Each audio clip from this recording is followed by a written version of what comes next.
Among idalit kaninyo, bala ang Biblia hubad pahiuli.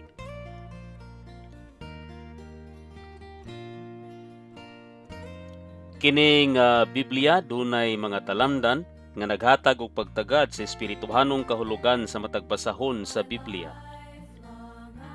Dunay 15,000 kapin ka mga nuta isip tubag sa lisod nga mga pangutana ug lisod sabton nga mga bahin sa Biblia. Dunay 26,000 kapin ka mga referensya.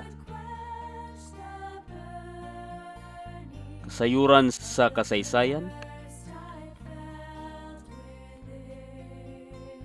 o mga chart o mapa.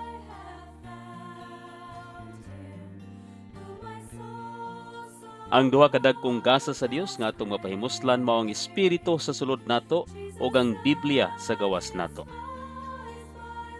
Kung botong makabaton, i-scan lang ang QR code ug duwawa ang site sa Gospel Book Room of the Philippines, gbpi.org.ph.